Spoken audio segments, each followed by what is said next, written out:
Hello, and welcome to Media-eval, a medieval pop culture podcast, where we talk about how medieval and medieval-inspired movies, TV, and books depict the medieval world. What did they get right? What did they get wrong? And what do they tell us about how modern people see the medieval past? I'm Sarah ifft, a medieval historian, and today I'll be talking about the 1999 film The 13th Warrior with former co-host and now guest, Oliver Brady. Hi, Ollie. Hey, Sarah, how are you? I already know the answer to this. I remember when you sent me that message, you said, Ollie, the reviews are in, and apparently there's been too many female voices or something, and you just 100% had to get a man who doesn't know anything about history in to talk about movies. And I was like, I don't know if I can do it, but I can come out of retirement for one special movie, I said. And then you picked The 13th Warrior, and I couldn't say no. I tried to say no, but I can't say no to this film. And exactly. For everybody listening, this is a film. Because yes, this will be studied in film class someday. It's not just a movie, it's a film. And also, this is our approximately 1-year podcast-iversary. So for this special occasion, it is the original team back together. It's like 26 episodes. I know. That's a lot of episodes. That is a lot of episodes. It's mad to think that you could find 26. I was going to say distinct. There's been quite a bit of Robin Hood in there. Let's be honest. But like quite distinct medieval movies or medieval set TV shows, and still a bunch to come. Thank you, Sarah. What is today's movie? I've already spoiled it because I can't stop being excited. Yes. So today we are talking about The 13th Warrior, which is one of your favorite movies, and I had not seen until we watched it the week before recording this. Yes, and while we watched it, Sarah was loving it, absolutely everything about it, which is why when we get to the end and she throws out this random number she has assigned out of 5, because it's definitely not the number that in any way indicates how much she was enjoying this movie. I will explain my criteria when the time comes. Just random made-up which are criteria. Varied. Varied. Well, I get it. Yeah, whatever. This movie's perfect. Don't listen to anybody. It's, well, one of the ways in which it's maybe not 100% perfect, in that the best casting they could do for a character who is supposed to be an Arab Muslim man, Ahmad ibn Fadlan, is Antonio Banderas, who, to be fair, does a very good job. But wow, that's like literally the brownest person they could find. He's got quite the tan. They went in, they were just wowed by the fact that he's an amazing actor, and they were like, he's not even Latino, he's just from Spain. I'm not going to talk about his heritage. All I know is that they went in and they were like, we need to get the best actor we can, and he went in and he was like, Antonio Banderas, and they were like, oh my god, oh you beautiful man, and they gave him the role, and he's wearing eyeliner, so I mean, he is. Why would it's perfect casting. The eyeliner is a solid choice. The accent does not quite reach actually being an Arab accent as opposed to a Spanish one. Okay, so Antonio Banderas is in, and he's brilliant. And then who's his best mate, Sarah? Omar Sharif. Omar Sharif. Yeah. First time I watched this movie, one Middle Eastern man. I could have fallen off my chair the first time I watched this movie. It was like, is that Omar Sharif? Nah, it couldn't be Omar Sharif, especially when he's in it for 4 minutes. Yeah, I expected him to be a much bigger deal. But he's good.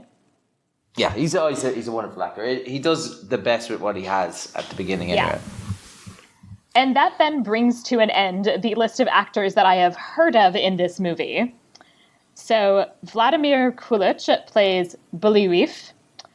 Fun fact, this is apparently the casting that he got, that they, called him up and asked him to audition, that he was thrilled about, because until then he just kept being given offers to audition for being a Nazi. He's a very tall, very blonde, very round-faced man. Yeah, no, I'm not shocked. He could make a good Nazi. In a movie, I'm sure Vladimir is a very nice man. In a movie, yes, I'm sure he's lovely. And to his credit, he was very upset that he kept being cast as like a Nazi and a white supremacist terrorist. And you said he was also in the TV show Angel? Yes, he plays the Beast, who is a super cool demon, but he is so covered in assorted prosthetics that you would have no idea that it was this guy unless you just really know his voice very well. To be fair, he does actually have a cool and distinctive voice, so now I kind of want to rewatch the episode and see if I don't know, might have been able to pick that out. Yeah. Then everybody else, as Sarah has written beside here, is maybe they're famous in Norway. Maybe he's famous in Sweden. Perhaps she's famous somewhere else. So I don't even know how to pronounce their names. Yeah, so apologies to any Scandinavian listeners because I am probably going to butcher this. I do not speak any Scandinavian languages. Dennis Storhoy as Herger. Maybe he's famous in Norway.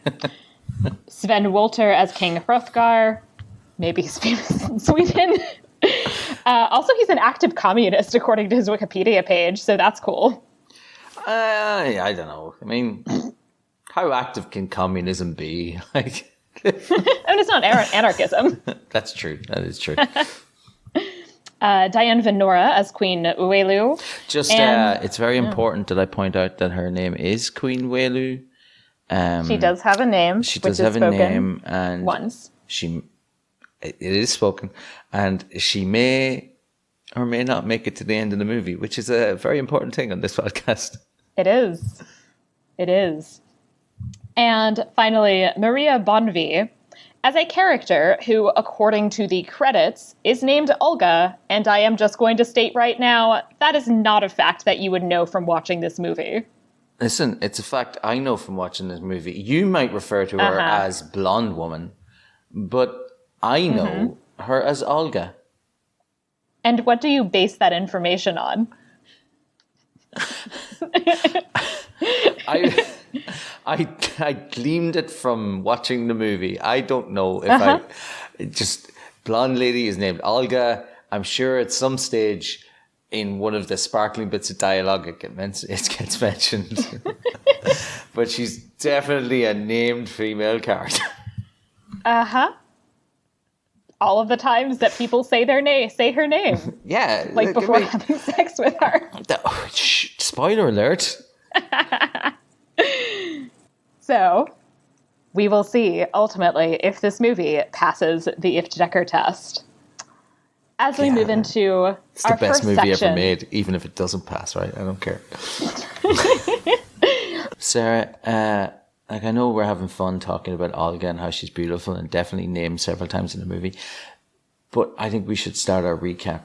And I've kind of missed doing this, so... Enumeratio.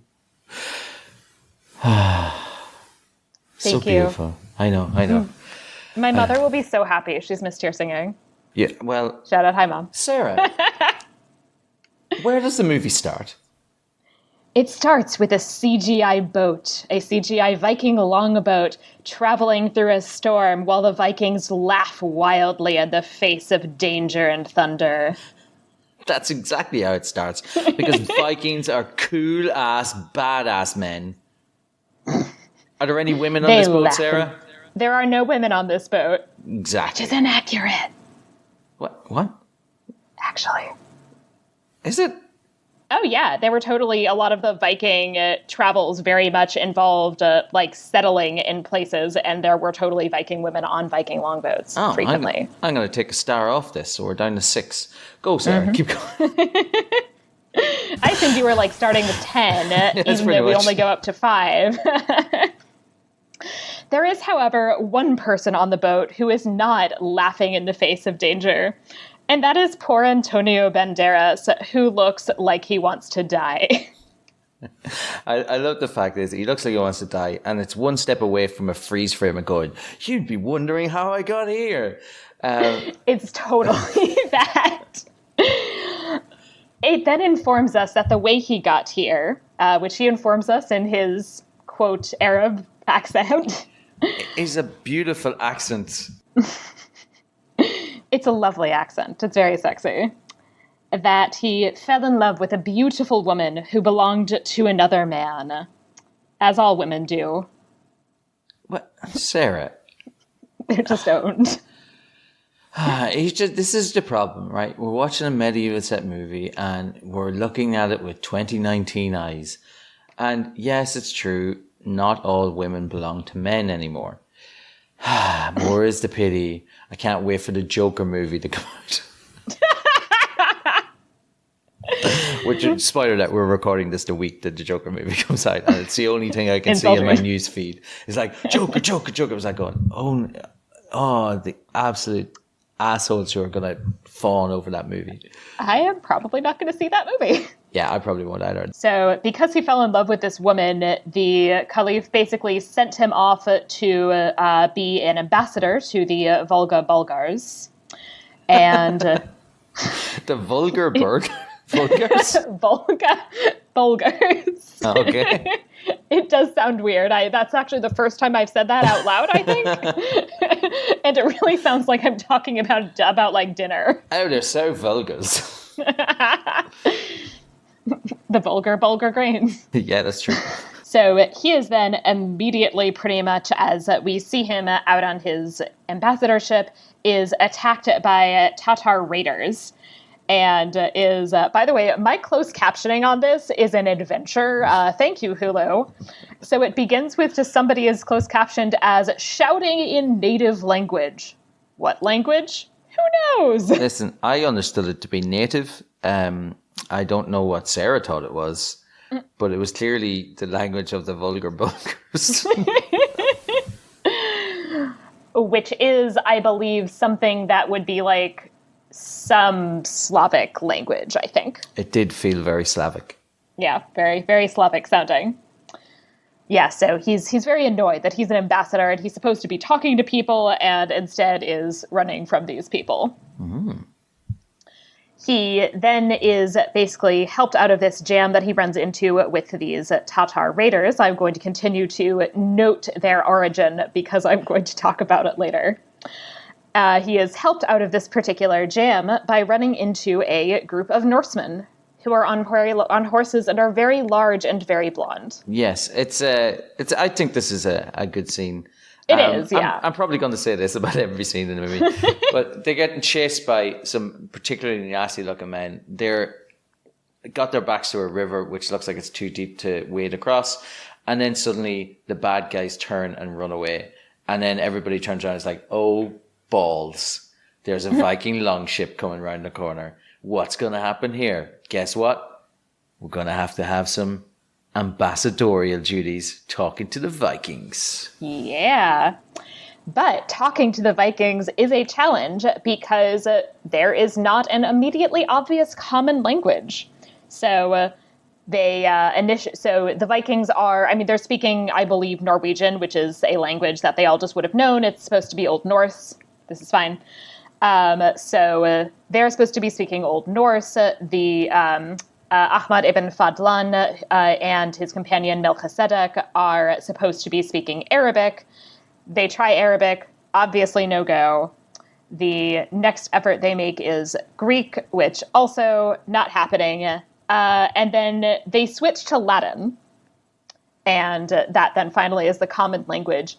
I would like to note my closed captioning continued to insist for the entire segment in which Latin is being spoken that they were speaking Greek. Yeah, Sarah kept going, "Ollie, it's not Greek, it's Latin." I was like, "Yeah, I know, they tried Greek and it didn't work." And Sarah was like, "Well, my closed caption says it's Greek." I was like, "You speak Latin. You know." I knew it was Latin. I recognized the words. But if I hadn't known Latin, my closed captioning would make me think that they were speaking Greek. My other note, by the way, at this point that I am going to make in the continued Media-eval podcast Jew Watch. Beep, beep, beep, beep, beep, beep, beep, beep. Jew Watch. Beep, beep, beep, beep. Yeah. Is that although he is not identified as such, Melchizedek is a weird name. And not a name that would have been it honestly wouldn't have been like a common name for anyone, but I would argue, have been a more understandable name choice for somebody who is either Jewish or Christian than for somebody who is Muslim. And there is a long history of Jews being used as interpreters specifically for both Christians and Muslims, so I'm going to make the argument that he's Jewish. Having heard Sarah pronounce this person's name. It's the first time I've ever actually heard it out loud. And I'm going to admit that I've been calling him Melch is a dick. Because his name is spelled Melch is a dick. It is. And I did not know that was not how you were meant to pronounce that. So Omar Sharif, God rest your soul, you did not play a character called Melch is a dick. He doesn't. Melchizedek. Melchizedek. Oh, I got that, the lovely CH sound. Yeah, got the... So they find a common language, which is Latin, which, as Sarah said, there's a chance that one of the Vikings probably or could have spoken Latin, but it's not guaranteed. But what I like about this is it's the first or one of very few medieval set movies that go to the trouble of showing that they don't have a common language. And I really like that. Can't communicate with everybody straight away. And they're not all, for some illogical reason, speaking English when, as Sarah said many times, most of them should have been speaking French. Right. Yeah, I mean, I like that it's clear that they don't have an obvious common language. And if they're going to have one at all, Latin makes more sense than anything else, I guess I would say. Not bad. Good job, guys. I guess maybe given that it's not impossible that given that they're all hanging out in basically kind of what is now, I think, more or less Russia. Anyway, it's not impossible that they would, in fact, all have picked up this local Slavic language, and that actually might be the thing that makes the most sense. But Latin is at least, it's not something ridiculous like all of a sudden they speak English. What we discover is that the Vikings have had their king, stroke ruler. I can never get across. They describe him as king at least once. Our king is dead. But Beowulf is also acting like a vassal to the King Hrothgar. So I'm not sure if it's just been mistranslated as king when really it should mean lord or leader or something along those lines, because I can't imagine that a king would be a vassal to another king. Not in Norway at the time, or not in the Viking. I would say it's probably it's probably supposed to be a language issue. There's actually bits with the Latin here and there where they're actually not using quite the correct words, but in a way that makes sense for a non-native speaker. Yeah. Of which, none of them really are. And so it makes sense to me that king is just the best approximation that they managed to come up with in Latin, and that it's not necessarily a 100% accurate description. And if you're doing a little bit of bingo for this wonderful podcast, we get a Viking funeral. And thankfully, this one actually features genuine Vikings.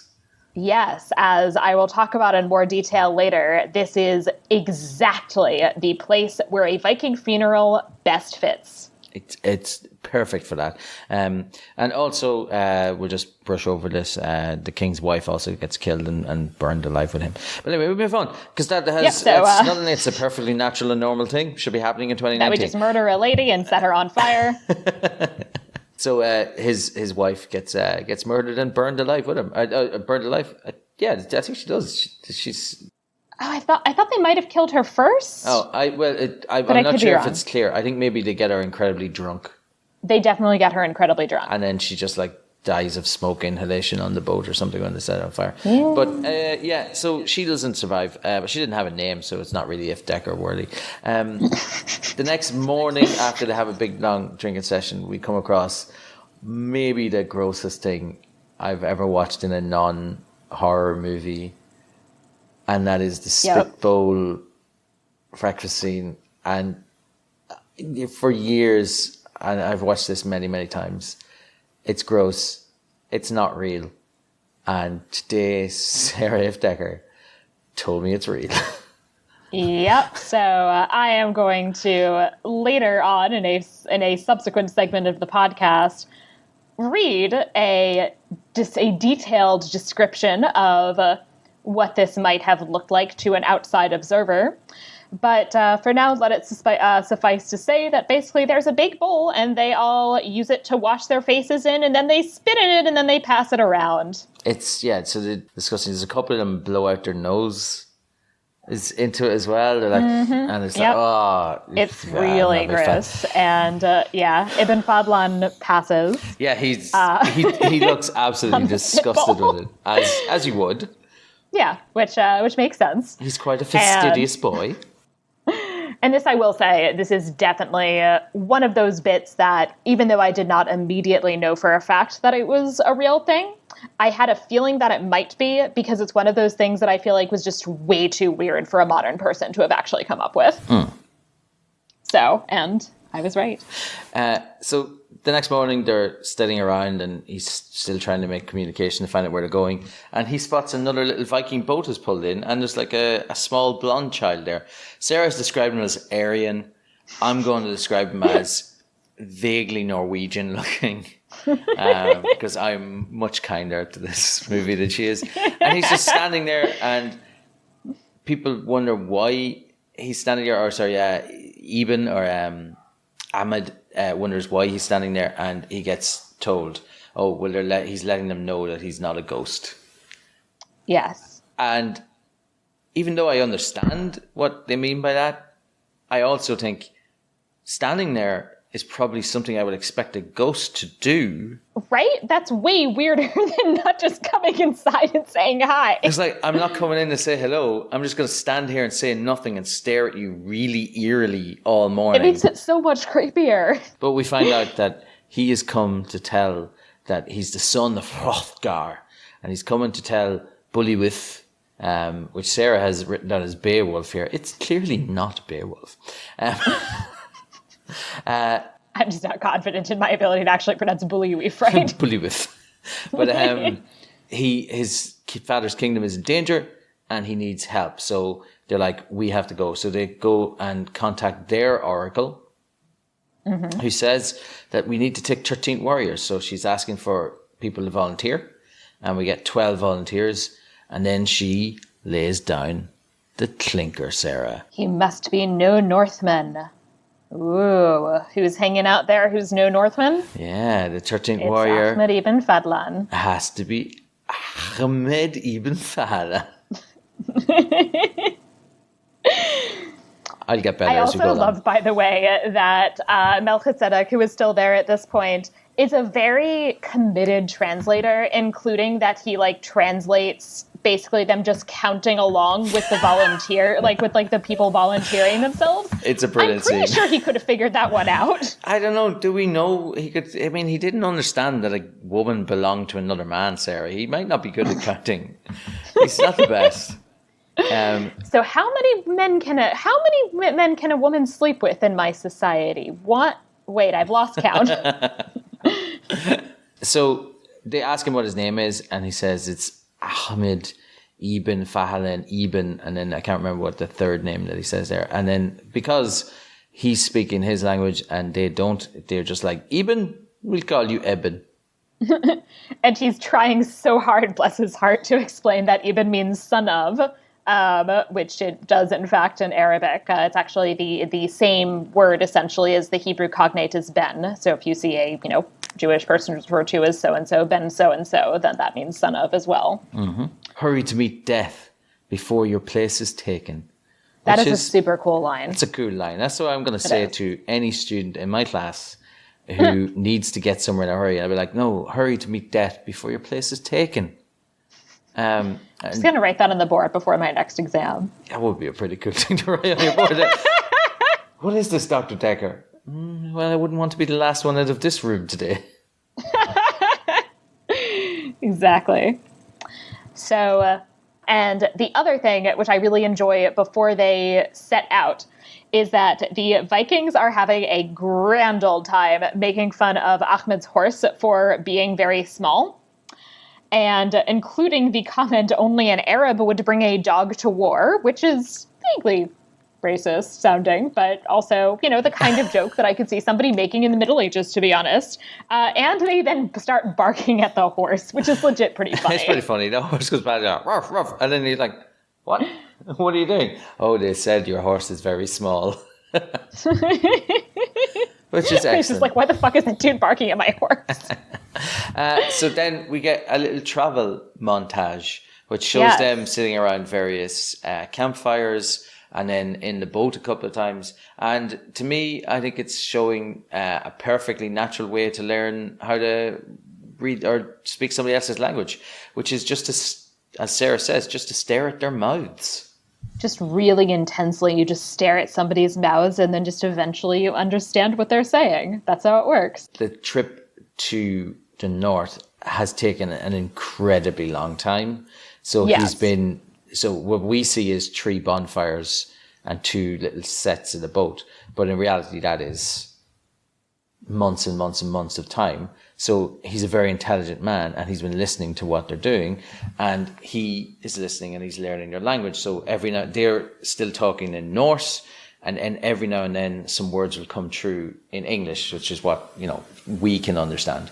So it's showing that he is picking up the language that they're speaking. And I think it's really well done. As Sarah has written down here, mostly 80% of what they're talking about is insulting people.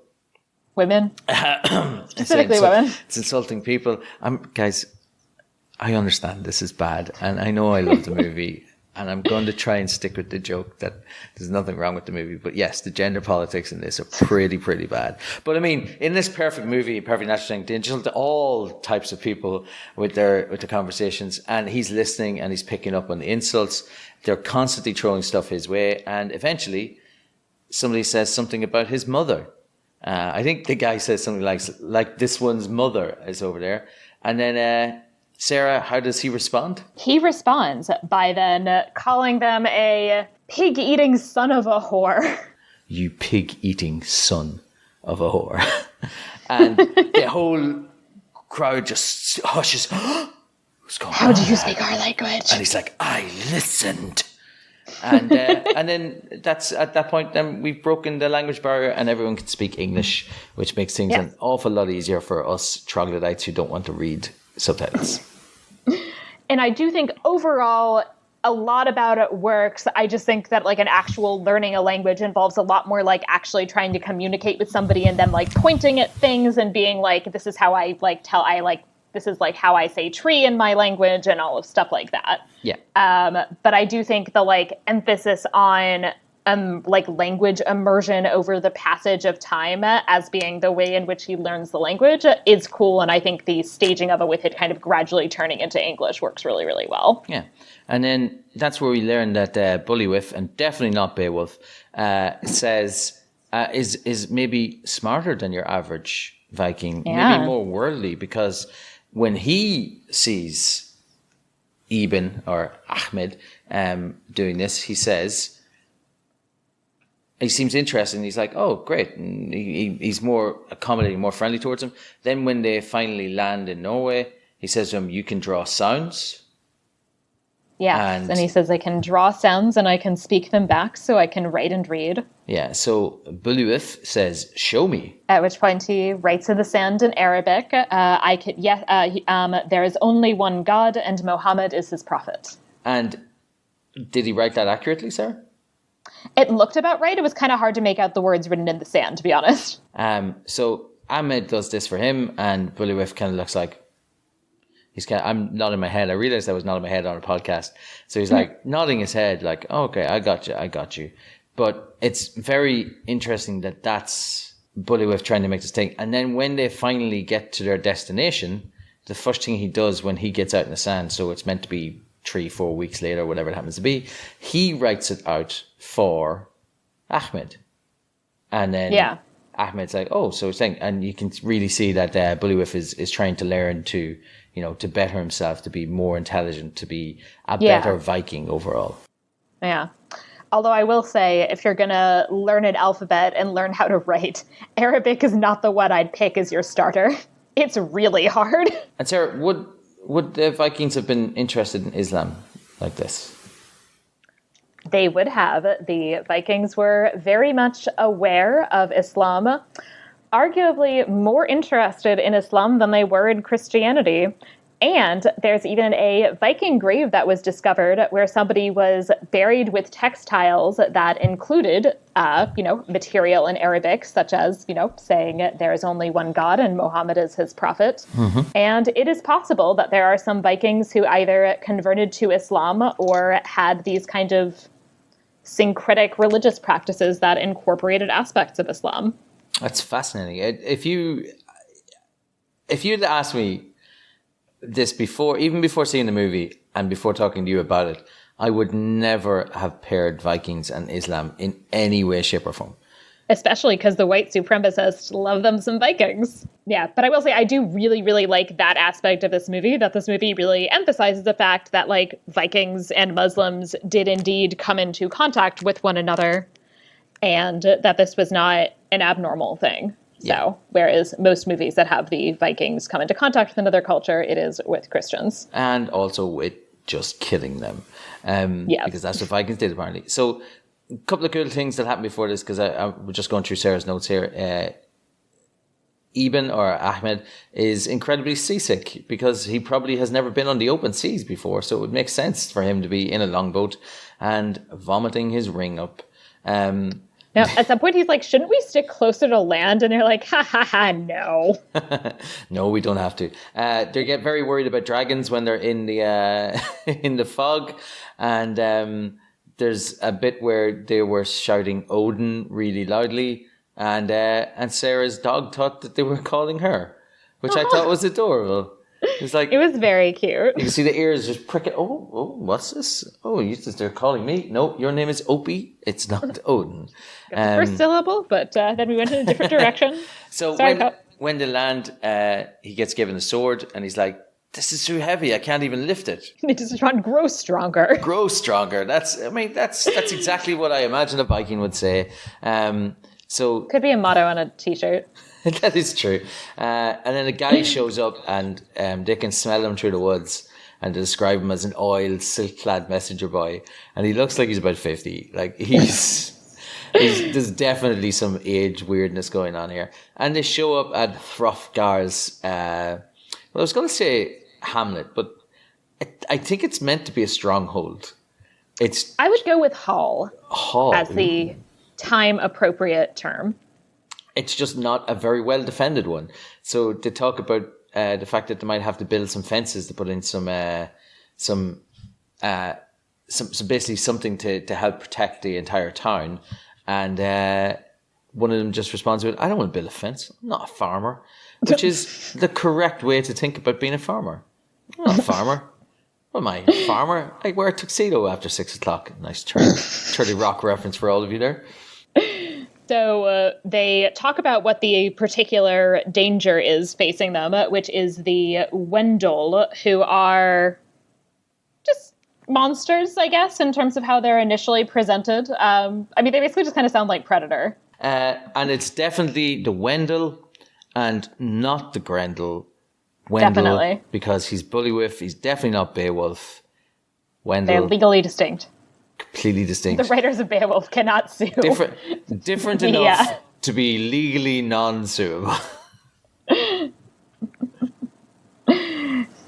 They're definitely going to come back from the grave and sue. So there's then this crying child covered in blood who arrives. The queen, who does not yet have a name, I would like to note, recognizes him, and then Nuna knows what farm he comes from, and so takes them to the farm. There is certainly a lot of blood, and also certainly a lot of entrails. And Ahmed then remarks that the corpses have been gnawed upon, and throws up, which is fair. Mm-hmm. There's a bit where he opens a crib and then an arm falls out and it's got bite marks on it, and that's what finally makes him vomit up. And I'll be honest with you, if I was in his place, I probably would too. The Vikings are all like, yeah, they've definitely been here. As if perfectly normal. I will say, okay, so clearly I would 100%, I'm sure, throw up if I was in that situation. Totally fair reaction. But there is definitely this kind of disjunct between him and the Vikings. And on the one hand, it makes sense plot-wise, because it is the case that Ibn Fadlan is basically a kind of courtier and diplomat and not a warrior, in fact, whereas the Vikings are specifically warriors. I do, however, feel like there is, in that he is then the only representative of, Arab, Middle Eastern, Muslim people in the film at this point, and now that Melchizedek has gone, that it does set up a little bit of this kind of Orientalist dynamic of the Eastern people as being kind of like soft and, more effeminate and like less strong than us powerful white Viking people. Yeah, I think that's the way it's set up at the beginning because he's so different from them. Oh my god, my closed captioning is terrible. At some point, it just started referring to Hrothgar as Melchizedek. I guess it's just they're both old men. We can't tell them apart. Two old guys, they all look the same to me, which, in fairness, it's probably true. So they go... My god, Hulu. My god. They get back after coming from this village and they decide, right, we're going to spend the night in the hall. Hide the kids. Hide your king. They're coming in, taking everybody, and they hide them all. And the king's definitely like, I'm going to fight, and they're like, why don't you protect the children? Yeah, and the queen or his daughter, I'm not sure if she's the queen yet, but she takes a look at him, and he's like, she gives Beowulf a bit of a look of, do something about this because we can't say it, but and he's like, you must stay behind us and defend the children. And then Hrothgar's like, okay, I'll do that. He's like, yeah, thank God, because you would just die. Just immediately. She is, by the way, based on Beowulf, supposed to be his wife, despite the substantial age difference. I have never picked that. Oh my God, I've watched this movie 40 times. He's the king, she's the queen, they're married. I mean, I'm not sure that's clear based on the movie, but it's clear based on having read Beowulf. That's how it is in Beowulf, but I never put that together. I assumed she was his daughter. No. Gets an extra star though. Oh yeah, get that young wife. Yeah, so really he looks like he's about to keel over, and she looks about 30. Yeah, she's a very attractive lady. Yeah, lovely blonde woman. Yeah, it's true. So they get attacked by the Wendol. They manage to kill a few of them, but the Wendol take their own bodies with them, and they take the heads. Always take the heads. And they always take the heads. Eben Fadlan gets wounded, and a blonde woman who's named Olga. She is not named. It's definitely named Olga. Her name is Olga. So Olga tends... And when does she introduce herself on camera? Yeah. Does he ask her what her name is? She shows up and she's like putting cow piss on his face because it was a natural disinfectant. And she says, "Hello, I am Olga." And then she does not say that. And then that is a clip not found. And he says, "Oh, my name is Eben. Pleasure to meet you. We should have a long conversation and get to know each other because later on in the movie we may need to have sexual intercourse with each other. And I definitely wouldn't do that with somebody whose name I don't know. Olga, you say? What a beautiful name." It's definitely happened. Definitely a real conversation. You can put the clip in when you're editing. Oh, my editor broke at this point, and I couldn't find that clip. Let's move on, Sarah. So they use cow urine as disinfectant. Is this true? Oh, I think that is true that urine had many uses in medieval medicine, including as a disinfectant. You're the scientist. Would it work like that? Would that actually be better than water? Yeah, it definitely would be. Cow urine does have natural disinfectants in it because they're constantly eating stuff from the ground. They have a higher disinfectant content in their blood than we do, and they have it in all of the body fluids. It's also found in milk, unpasteurized milk, which is a weird thing, but yeah, it's true. So does that mean if I eat more cheese, I'm less likely to get sick? The answer to that is no, but damn it. You should always be, I'm on board for more cheese. Like, I mean, I'm going to eat the cheese anyway. I just would like to be able to also say there's a benefit to eating the cheese. Get that extra slice. If you could find some unpasteurized cheese. Exactly. That would be a good idea. Real nice unpasteurized cheese. And as Sarah's written down here, and it is lovely to see, it's not often when you have an Arab person meeting a non-Arab race of people where they're not suddenly the best doctors in the history of the world who just out-doctored everything.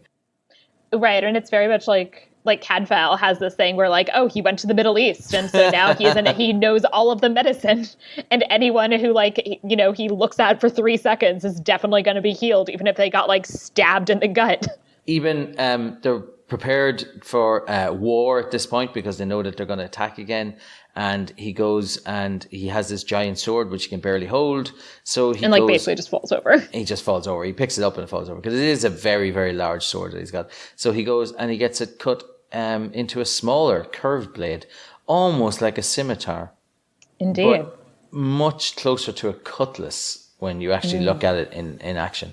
But he comes up and he shows it to the other Vikings, and they're all like, "Oh, imperfect." I'm going to do the exact accent that this actor uses to do this because he's clearly a genuine Norseman with his red hair. Give an Arab a sword and he makes a knife. That is the Norwegian accent that this man uses. I felt like I was home. I mean, he makes slightly less of an attempt than Antonio Banderas is making. He makes a knife. Can I give that to me daughter? Everyone really should be able to hear the 100% Irish accent. It might as well be me talking. That's how bad it is. You can star as a Viking. Olga comes back and they have a lovely intimate moment where they definitely talk about their feelings and get to know each other much better. And definitely do not seem to get to know each other on a meaningful level, and also still have not told each other their names as far as I can tell. They definitely do. Herger, see, at this point, we get introduced to the son of Hrothgar, who I thought was Queen Wilyu's brother. But he is basically scheming in the background because he doesn't like the fact that Beowulf is here because he obviously sees him as a threat. So he's trying to start some sort of... He's maybe trying to incite some beef between them. Yeah. So Beowulf... Is this the dude that's just named Angus? Angus, yes. Angus, of course. That most Scandinavian names. So... maybe he's, he's kind of from not quite the same place, but kind of a neighbor of that. They're close enough. So Herger, who has been Eben's best friend, he's the one who was speaking Latin at the beginning. He goes up to Beowulf and he's like, okay, maybe we're going to have to start something. So we're going to have to start a bit of a fight. And Sarah's described it semi-toxic masculinity fight. It's like toxic masculinity plus politics. Pretty much what it is. So he starts a fight with a really, really big dude named Angus. And he was twice his size, definitely. Yeah. And Herger lets him basically kick his ass for a bit. And then at the very end, when this king's son gives the nod for Angus to kill him, Herger just, in one move, cuts off his head. And then explains to Eben that, they didn't know, now they don't know how strong they are, they don't know how good the Vikings are in battle, so they're not going to make a move because they'll be worried that the 10 Vikings who are left at this stage would be able to kill all of them. So it's very clever, but it is a shame, as Beowulf says when he comes down, definitely not Beowulf, as Beowulf says when he comes down, problem is, Angus is a really good fighter, and now we don't have him. So that was a waste of a good man, basically. Yeah. It also is very much, I think this actually is coming from Beowulf, but it does seem to some extent to solve a problem that was only just introduced and then is never mentioned again. Yeah, because I think he just kind of disappears. The son disappears after this. Right, yeah. He doesn't show up in the rest of the movie, so maybe he was that scared. Yeah. And Herger looks a bit like Scandinavian Gary Oldman, as Sarah says. He really says. does. He looks specifically like Gary Oldman as Sirius Black, but blonder. Yeah, I can see that. Yeah. Then we get another child who's on the outside. They've kind of they see the Wendol coming. There's loads of fog comes in, and we get to see the glowworm, which turns out is just people on horses holding torches. Right. But there's still no dragons. Still no dragon. It's just I'm disappointed because dragons make everything better. I know, right? It is. Dragons are the best. This was the dragon times. It is the dragon times. One thing I did say is nobody managed to get George R. R. Martin in this, so we're always good for that. That's what I described. That's true. There aren't enough women. There aren't enough women to get raped. Sarah. No, props though, seriously. There are a lot of things that I have watched and that will be shortly upcoming episodes that, wow. Cannot Just wow. wait for that episode. So there's a horse, or there's a child on the outside, and Eben manages to use his tiny little horse to jump over the spikes that they've built to get out and save her. And he sees that they're just people on horses. He comes back and he's like, oh my God, they're just humans. Like, we don't have to be worried. And Hergert calls him by his name instead of little brother or Arab. And it's really nice. And they give him some meat to drink. Yeah. Okay. And also, I love this. So, okay, first of all, I do just want to note the fact that they are just they're just dudes in costumes. They're basically just furries. Grendel is their fursona. They are furries, very angry furries. That eat people. Yeah, that's true. They eat people. They managed to, cannibalistic furries, as you've written down here, they managed to survive the attack because it starts to get light and they leave. They've killed a few of them. I definitely discovered that they're just people. Herger, there's a bit where Antonio Banderas realizes that they're just men, and Herger turns around and he still thinks they're beasts or whatever, and he's after killing one, and he mistakes Antonio Banderas' shock at annoyance that Herger had killed the guy that he was about to kill. He's like, don't worry, little brother, there's plenty more. What a weird thing to say, but yeah, that's true. Maybe a Viking would be worried about that. So there's it's a good battle inside the house. I like the way the battles are shot in this. Oh yeah, because definitely. You get a sense of what's happening inside the town, but you also get to see one-on-one confrontations. And afterwards, Eben looks a little shocked, and he gets offered a horn of alcohol, and he's like, I cannot taste the fermentation of grape or wheat. And he definitely says, wheat. He does. Wheat. I cannot taste the fermentation of grape or wheat. That's actually really good, Sarah. Yes, I did an accent. I felt like he was right here. Wait, I'm going to try it. I'll try it like the red-haired Viking. I can't taste the fermentation of grape or wheat. And Herger starts laughing. He goes, honey, it's made from honey. That is a stretch. Listen. Of the laws of Islam. People who follow Islam, Muslims, can definitely drink mead. I don't think that's a thing. So then Eben and Olga, a love story for the generations. I mean, they have so much in common. They have so many interactions. They're clearly in love with each other. I can't imagine. They clearly can name one thing about one another. Including like their name. I wonder if they can. I wonder if they know each other's names. Listen, I wouldn't be able to tell from watching their interactions in this movie, but Eben doesn't need to know her name because, as I said while we were watching this, he's clearly the kind of person who shouts his own name while he's, shall we say, finishing being on the job. But yeah, it's a love story. Which he would say Ahmed, not Eben. But it's clearly a love story for our time. I mean, every single time I say it, I was like tears flowing down my face. I'm like, someday I hope to have as close a relationship with another human being as they do. As Ahmed and blonde woman. Olga, Sarah, her name is Olga. I am not accepting this credits only naming of this woman. It's definitely. I mean, I think you must have had the shortened version because in the director's cut, which only I own, it definitely. So there's one bit where they sit down and discuss what they're going to do with money. Like, it's like a real relationship, and they're like, "What are we going to do with finances when we're living together?" But anyway, so then he just takes the fuck off. So, whoops. So Beowulf.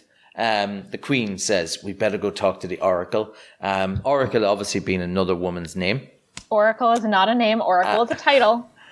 So Oracle, her name is Oracle, Title. is there, and Queen comes down and talks to her, and Oracle and the Queen have this conversation, which is not about a man, and they're two named female characters, and they have a conversation about not men. So 100% this passed the Bechdel test. Sarah doesn't need to speak right now. We just need to move on. And because it does not pass the Bechdel test. A, because Oracle is not a name, and B, the conversation itself, I would say, I'll give it maybe like the minimal pass of like a 2-line exchange. I'll give it that because they're talking about killing another woman. So I will give it that part, but it ultimately does not pass because Oracle is a title, not a name. Same with the mage thing. In King Arthur Legend of the Sword, a title is not a name. They're distinct. So it passes the Bechdel test by a thread. It does not pass the Bechdel test. It does, however, because of this scene, which is the one and only moment, an hour after her first appearance, that Queen Welu is in fact given a name. The Oracle says her name when addressing her. And it does, therefore, pass the ifft test. Because yes, it does. Welu, bless her heart, makes it through the movie. Undeniably, this movie is the greatest ifft movie that's ever existed. And this is a stretch. Passes the Bechdel test by a thread. So, does not pass the Bechdel. So she says that they need to go and hunt down the mother of the Wendol. Definitely not the mother of Grendel, the mother of the Wendol. And also to cut off its head, which is the number one or the top warrior who has the horns of power. Yes. And it's great line, wars are won in the will. Slaughter them till you rot and you will accomplish nothing. She is the will. Seek her in the earth. Which is a cool line. That is a cool line. And the way I think this is a really cool scene. I'm not normally a big fan of oracles in movies. I think maybe The Matrix has burned me on this. But yeah, I think it's cool when they come and they actually give genuine advice. Yeah. No, like both of the oracles are like genuinely like, there's not a ton of them, but like they're helpful. They present relative knowledge in a only moderately cryptic way. Yeah, that's true. She does. You know what? It's brilliant. Like she's way more helpful than the dragon and Merlin. The dragon and Merlin. Merlin, I know I could tell you straight out, but I'm going to give you a pile of bullshit. Also, let me go and I definitely won't kill everybody. Wink. So there's a cool dog in this. He's an Irish wolfhound. Looks like he's a wolfhound crossed with a red setter. It's such a cool dog. And he definitely survives, so the dog does not die. It was definitely like at this point that I saw the dog and I'm like, fuck it. And I just this is the one spoiler that I will look up for many movies is that I will go to doesthedogdie.com, which confirms that the dog makes it, and also that no cats die, but I guess there are no cats to begin with, but that there are some horses that do not quite make it through this film. Which is upsetting if you're a horse fan. Which like most of us are, because horses are beautiful. They eventually go and track the Wendol back because they're not trying to hide the tracks because they're obviously a strong party and aren't worried about the Vikings coming to attack them. So they find where they live and they discover that there's a tunnel and they think back, find her in the ground. So they've got tunnels, just caves, and they sneak into the caves. I legitimately love this scene because it's a cool scene. When you're watching people sneak into caves or sneak past bad guys, they never seem to take care about making noise. They're genuinely trying to be quiet. They're genuinely whispering about how do we get past these people. They're not trying to just kill people. They're not killing random people on the corners or anything like this. All right, it's a legit stealth mission. It's a real cool stealth mission. They're getting deeper and deeper into the cave systems. There's a couple of bits where they have to swim past people. There's skulls everywhere. So many skulls. Which like is a lot of skulls. It's super weird how many skulls they have. They always take the heads. But I mean, they must have killed half of Norway at this stage. And then kept all of them. Everyone. So they finally... I mean, I will say though, my understanding was that like, I feel like there's an implication that like the Wendol as a I don't know, group have been around for centuries or something. Like that it's not just that like they showed up yesterday and have collected all of these skulls. I think you're right. They've been at it for a long time. As a group, as a race of people almost. And I think they... As furries. I think we're cannibalistic furries. To take cannibalistic furries, yeah. That they're taking the heads, but I think maybe they're eating the brain specifically. Yeah, and then you have all that skull left over that you don't want to go to waste, and it makes lovely decor. It does make for some rocking. I mean, what's that shop that's in American malls? Is it Hot Topic? Yeah. It's very Hot Topic. Yeah, exactly. There you go. Also very Hot Topic. Check out my young person reference. Yeah. I had a brief phase of my life where I shopped at Hot Topic. By brief phase, you mean 15 to 31? No, I mean 14 to 17. Yeah, now Sarah's going to deny this, but she has skulls on her earrings right now. I do have skulls on my earrings. See, I told you she's going to deny it.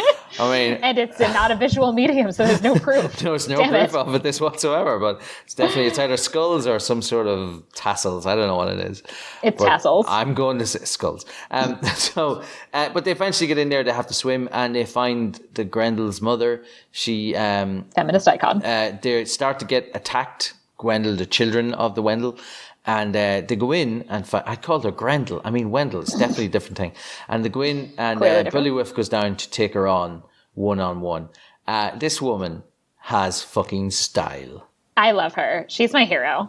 I want to be here when I grow up. Sarah, you look, we already know you want to be Eleanor of Aquitaine. I want to be Eleanor of Aquitaine, but also have a snake necklace. By which I mean an actual snake. She has a snake for a necklace. It's like a scarf wrapped around. Yeah, it's like... But it's just an actual snake? Yeah. It's pretty fucking cool. That's the look I think I want to go for. Yeah, I think you could pull it off, Sarah. With those skull earrings, you could pull off anything. Yeah, the skull earrings and snake scarf. Snake scarf. You will be able to do it. But she also has one giant nail, which she dips into like poison. Yeah. And then Beowulf takes her I thought it was on. like a snake fang, an actual like very large snake fang. Oh, it definitely could have been. I'm just saying because it was attached to her nail. So it's like, so if anybody who is into athletics, it's like Flojo from the 1988 Olympics, like big long curved nail, but it could be a fang of something. Oh, that she was okay. I thought she was holding it. But she might have been. It might have been just attached onto the top, but it definitely looks like it's coming out of her finger. That's even cooler. It could be a fang for something else. So she dips it into some poison. Beowulf attacks her, and she scratches him across the chest. He does behead her, which makes me very sad. And I hope the snake survived. And he is dying because she's poisoned him. I mean, obviously, it's the direction that it had to take. I'm real sad about it. I liked the mother of the Wendol. I want to see a movie about her. Yeah, well, you can watch that one with Ray Winston and Angelina Jolie. Nope, that's not the one. Sexy Grendel. Sexy Grendel, ma'am. Ugh. See, this is the Grendel's mother that I like. That like she's sexy, but she's sexy for herself.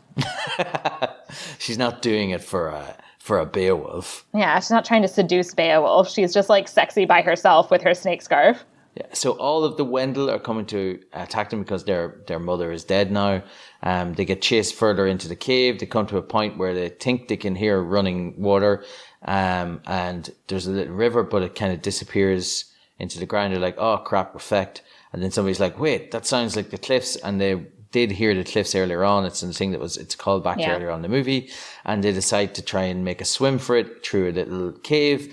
And as Herger says, they're going to swim. If the bad guys don't follow them, then it's probably too far to swim.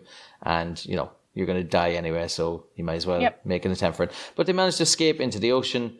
And they've killed the Wendol's mother. And they go back to a village. Yes. I will say also, Viking humor is solid. The like bit where they're like, we're not sure if it's gonna work out or not, and the one guy, and I think Herger is just like, if they don't follow us, I guess it's too far to swim. Exactly. I think it's a funny movie. So they get back, and Beowulf talks to King Hrothgar. Do you want to play Beowulf in this? Sure. I have only these hands. I will die a pauper. You will be buried as a king, and I am very old. This is me vamping now. I'm very old and have a very hot young wife. A man might be thought wealthy if someone were to draw the story of his deeds, that they may be remembered. And I'll obviously come in as Ahmed. Such a man might be thought wealthy indeed. So I guess Ahmed ibn Fadlan's going to write Beowulf. Who knew there was a secret Arabic original of Beowulf? This is something Sarah only learned through this movie. Turns out it's 100% true. Ahmed ibn Fadlan and his wife Olga, love story for the ages, wrote the original version of Beowulf in Arabic. Yep, definitely wasn't written in Old English. Well, whatever. I don't know what language they were speaking. Latin or something, right? But so they're in their house. And we have time for one last attack because they did not kill the guy with the horns of power. And they're ready for this attack and they're going to face it. And they're basically going to get absolutely chewed up and destroyed. Yeah, so, because that was the thing from before is that you have to kill the mother, but you also have to kill the warlord to dude. Mm-hmm. And then all the others will just go away. But Beowulf is obviously slowly dying, but he manages to drag his carcass out onto the floor or his onto the battlefield. Skin. And he is knackered. He's using his sword to stand up, but he has still enough energy to kill the leader of the thing, and he cuts him to parts. Sarah has written down that he's wearing the wrong armor. It's Ibn Fadlan in particular actually throws on some armor that I'm yeah, that shit's 15th century. This dude looks like he's going to go fight in the 100 Years' War. I will say, it is gorgeous armor, though. It is lovely armor. Yeah, it is really when I watch movies like this here, and I always pay attention to that sort of stuff because that's what I'm interested in. It looks like something you could legitimately fight in, and also looks like it's not going to make you incredibly heavy or die. He would cut an impressive figure during the 100 Years' War. It's really, really good. So Beowulf kills him, and even though he's half dead at this stage, he manages to scare off or kill the leader of the bad guys, and the rest of them all run away like a bunch of wimps. Oh. There also is, by the way, this kind of lovely moment where Beowulf has this prayer, which is an echo of the kind of bit from before where they're all lo, there do I see my father. Oh, we should do this. We should take. Do you want to be Beowulf and I'll be the chorus? So do you want to start? Sure, I'll start. Lo, there do I see my father. Lo, there do I see my mother and my sisters and my brothers. Lo, there do I see the line of my people. Back to the beginning. Lo, they do call to me. They bid me take my place among them. In the halls of Valhalla. Where the brave may live. Forever. Forever. I love that line. It's cool. It's really cool. So cool. I don't know if that's real or not, but I would like to think that they did say that. I didn't look it up, but it's cool. It sounds possible. And they end up with Beowulf dying and sitting down, and he's the coolest looking, chillest corpse ever. He's just sitting there, just real chill. Just I saved everything. Yeah. Look at me. The dog looks sad, but he's just sitting in the morning sun. I think that's the most meaningful relationship in this film is Beowulf and the dog. He's a lovely... Wait, what about... You always do this, sir. You're completely ignoring the wonderful love story between Olga, the perfectly named woman, and Ahmed ibn Fadlan. That story that definitely involves a human woman who... has a name. Is, according to the credits, is named Olga. So Ahmed is going home. We're assuming Olga is on the boat with him. No reason to think that. No reason to think that he ever talked to her again after they had sex, actually. Sarah, come on. She's on the boat. Hit it and quit it, apparently. Is how Ahmed does this. That's exactly how he does it. So... Herger, Joyous, they all of them have names, by the way. So we have Herger, etc. And he's Joyous. There's another guy who's a musician. There's another guy who's an Arrow Man, etc. But Arrow Man, Archer. Was the word that I was struggling for. So Helga shouts like, "We'll pray for your safe return," and Hamid's like, "Pray to whom?" And then what does Helga say? Something about more gods than one or something? In your land, one god may be enough, but here we have need of many. I will pray to all of them for you. Do not be offended. Yeah, don't be offended, but I gotta pray to all the gods. And then Hamid's just like, "I'll be in your debt," as the boat's like sailing off. Goodbye. Goodbye. Arab. Goodbye, Bye. Arab. Goodbye, Northman. But it's nice. It's a nice goodbye. And then in the director's cut, you see Olga on the boat waving, and she's very happy. And she's like, "I love you, Ahmed." And he's like, "I love you, Olga." Definitely happens in the movie. I think it's more that Ahmed like kind of ducks, like Olga comes out and then Ahmed kind of like ducks down so she doesn't see him like leaving on the boat.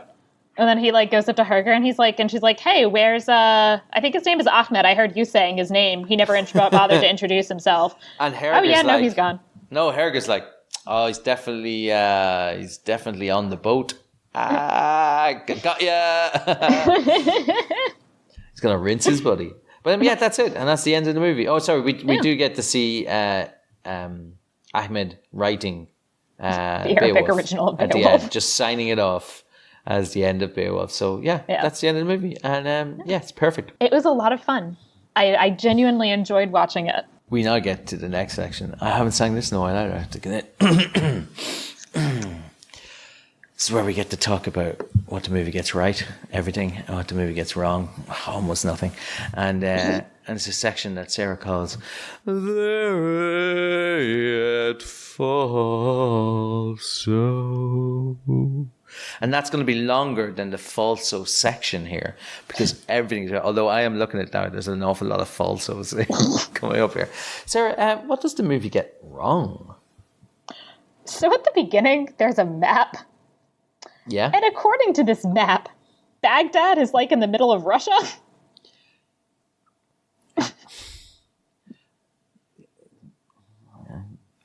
I do love maps, and I don't disagree with a map, but the map is clearly wrong. Yeah, I didn't notice that. Must have been just a bad angle you were looking at it. I actually didn't notice originally either, and then I saw that a bunch of other people had complained about it when I was poking around, and then I went back and yeah. Yeah, it's pretty bad. It puts it somewhere around about where I imagine Volgograd would be now, which is like slap bang in the middle of it. Like, Yep. It's weird. So pretty distant from its actual location in what is now Iraq.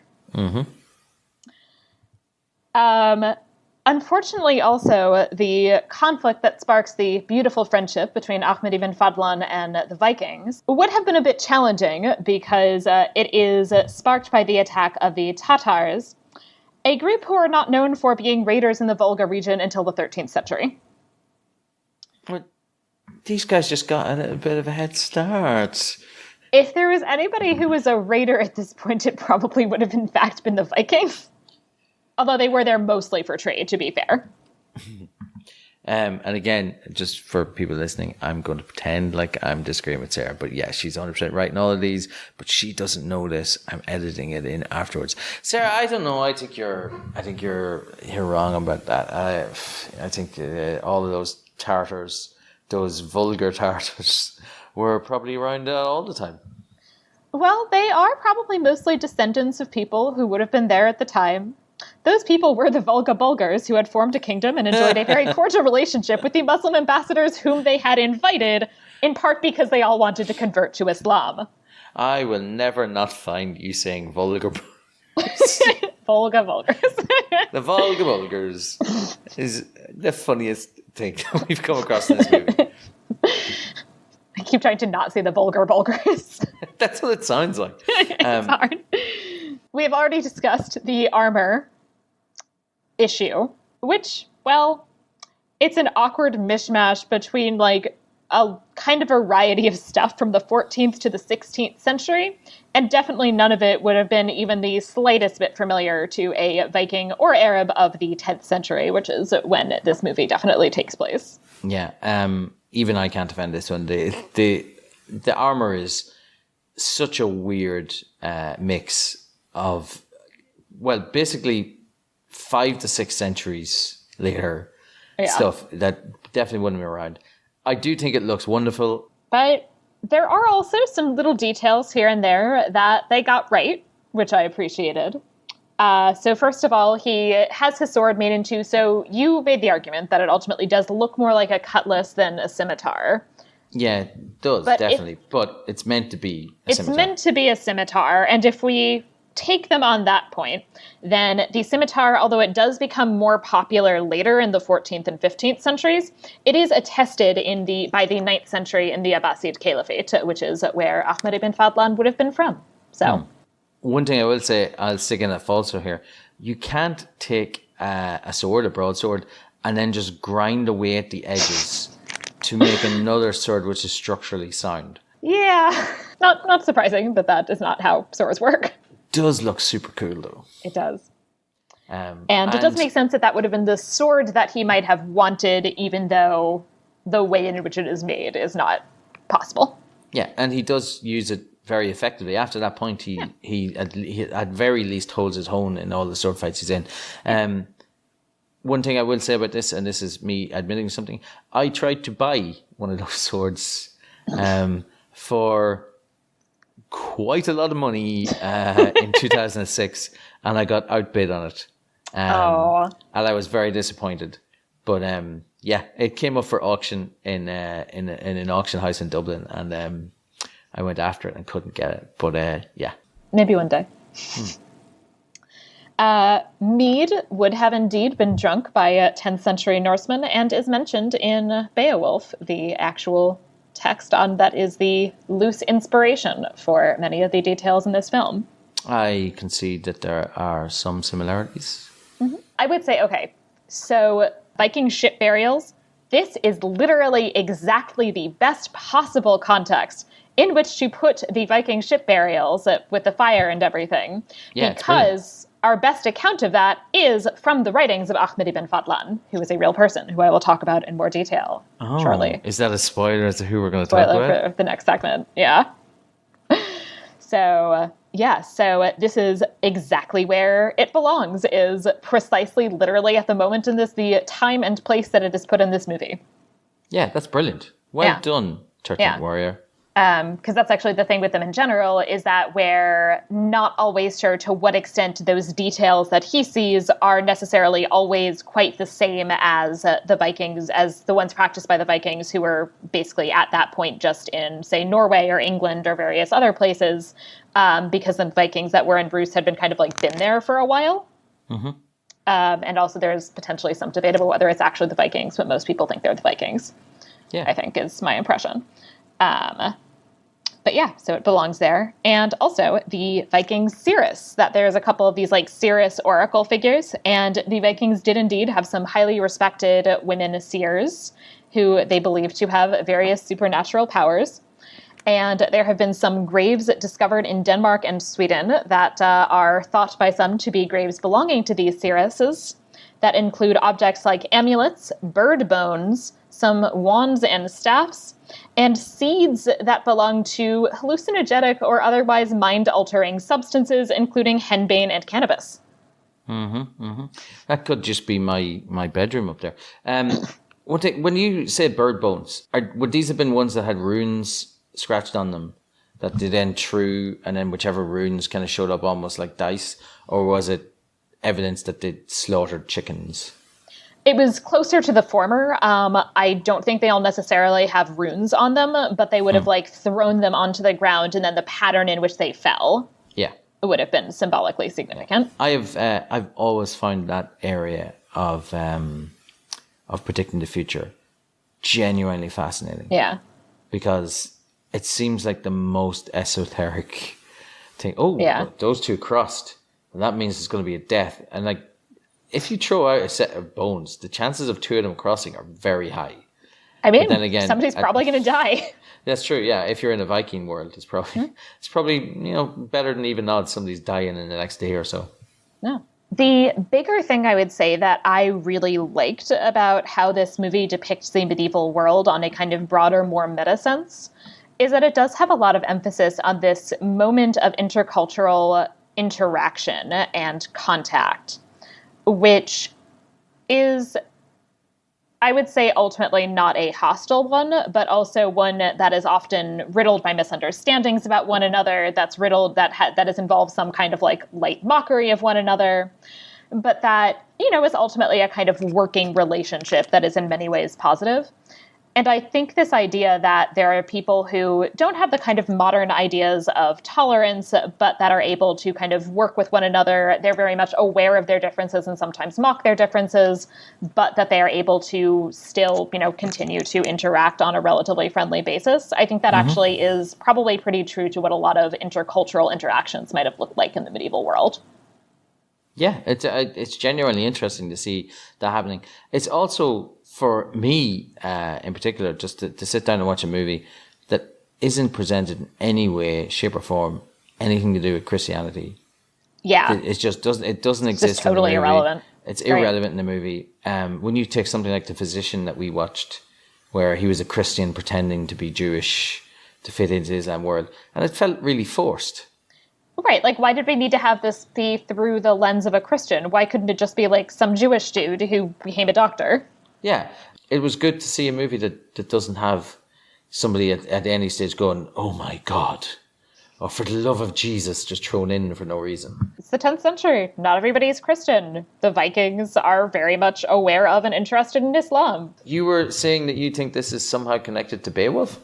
Yeah, so there's a couple of other things that I wanted to note that I think it got kind of a little, some things right, some things wrong, and one of that is the Beowulf connection.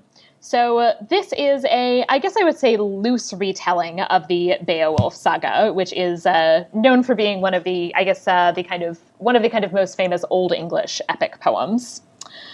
So in the original, the kind of big difference is that, so Beowulf shows up. In the original, he first kills Grendel, who is only like one creature, and then Grendel's mother. And also he survives both of these battles long enough to die many years later to actually become a king himself, and dies later in a battle against the kind of final major creature, which is a dragon. So dragons do show up eventually in real Beowulf. So cool, dragons. Yeah. So, I think it is a perfectly legitimate choice to, like, tell the story that is inspired by Beowulf, but, different in a lot of ways. So I do want to note a couple of, like, quick things. So first of all, I think it's cool that they emphasize kind of quietly that Beowulf is very good at swimming. And this is canonical. There is a whole bit where the king's jerk son starts being like, oh, I heard that you kept, like, bragging about how good you were at swimming, and then you, like, challenged somebody to, like, a swim contest, and you lost, and Beowulf is like, no, that happened, but I won. Way to be humble, Beowulf. I know, right? This is, like, Beowulf is, like, the least humble person ever. But I think community wasn't really, like, a value in this context. And he does, in fact, have to swim in order to get to the underwater lair of Grendel's mother. Sexy Grendel's mother. Grendel's mother. When you watch that version of the movie. There is an interesting choice, I think, made in this movie to make Beowulf in some ways the least charismatic person. What Sarah has written in her notes is interesting choice made to make Beowulf really fucking boring. Now, I should obviously delete that and write down interesting choice made to make Beowulf stoic. Which is what I imagined they were going for. But yeah, he's the least interesting of all of the characters. Yeah, I mean, except for, like, the guys whose names you can't quite remember, who are just, like, miscellaneous Viking. Well, miscellaneous Vikings all at least insult women at some stage. True. But doesn't Beowulf too? No, Beowulf, he's respectful of women. Okay. That's why he doesn't make a move on the queen. Even though she's definitely giving him the Olga eyes, if you know what I mean. Well, I mean, she's like 30 and her husband's like 90. He is very, very old. And I genuinely thought that was his daughter. Oh my God. 22 times I've probably seen this movie. The thing that obviously makes less sense is Beowulf is famously an Old English text.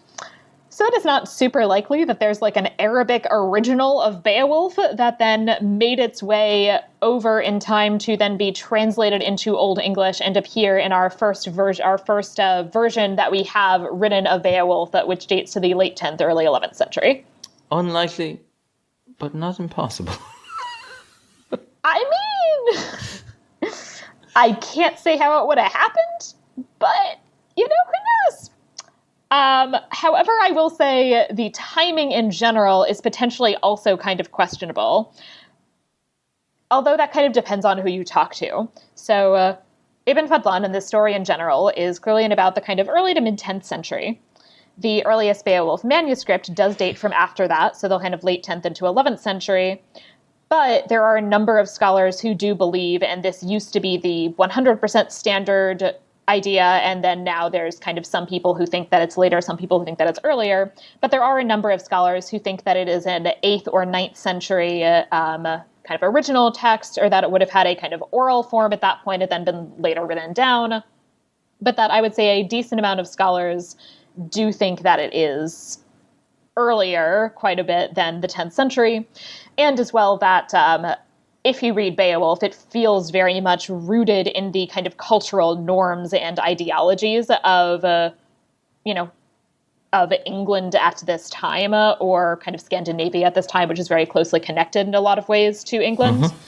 Mm-hmm. And it doesn't feel like the kind of thing that would be written by somebody from the Abbasid Caliphate. But it does make sense that it's that, like, I get why they're going. It's like, he's a writer. They established that at the beginning. Yeah. And it's like, oh, we'll stick him in and say he's a writer at the end. But yeah, it's like a little silly, probably, but like, he wrote Beowulf? But it's still fun. It's still a fun little thing. It's fun. So then the other thing that I would say, there's kind of a bit it gets right and a bit it gets wrong, is the actual history of Ahmad ibn Fadlan's embassy to the Volga Bulgars, which leads into our next segment. The who, Sarah? Are you saying the Volga Bulgars? I'm trying not to. I'm trying so hard. These vulgar Bulgars. Volga Bulgars. Would you say that he had an actual embassy, and therefore that this could be somebody who was a real person in real life? I would be saying that. It's almost like we should be in the Historia et Veritas about Ahmed ibn Fadlan. So, first of all, there is no reason to think that he was exiled because he had an affair with a married woman. Although we do know relatively little about his origins, but that is definitely something that they completely made up.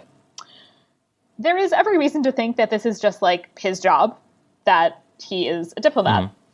So he is a part of this embassy. He's not the sole ambassador, but the Volga Bulgars wrote to the Abbasid Caliph requesting an embassy that ideally is going to both provide religious instruction in Islam for them. They have expressed interest in converting to Islam, and help to develop a military alliance between the Bulgars and the much more powerful Abbasid Caliphate, which in turn would have had probably some kind of trade benefits in addition to the, genuinely, I imagine, very real interest in basically converting these people, these kind of enthusiastic people to Islam. Oh. So the Caliph al-Muqtadir sends a pretty large embassy, which would have definitely included multiple people. And Ibn Fadlan was probably included. He, in fact, was not a warrior. He was included precisely because of his religious knowledge, and he really seems to have been an expert in Islamic jurisprudence. So, he has connections, he's important at court, but then he's also somebody who really could have contributed to providing religious instruction for the Volga Bulgars. Mm. However, he and his embassy are important not just because, there's this kind of interesting story about this group of people who wanted to convert to Islam and got these ambassadors in. But Ibn Fadlan is especially important not because he's in fact really the leader of this embassy, but because he wrote a lot of things down. And so he wrote this account of his travels, which is a valuable source for a lot of reasons.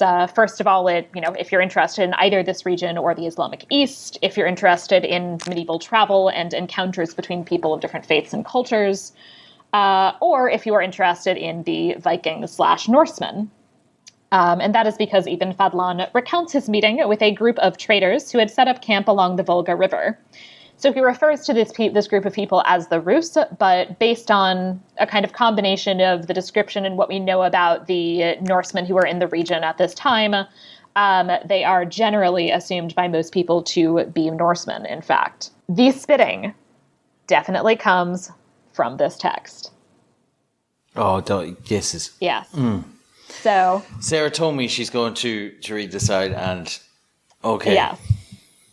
So, first of all, just a quick note that he does definitely think the Vikings are super sexy. His initial description of them is, "I have never seen bodies as perfect as theirs."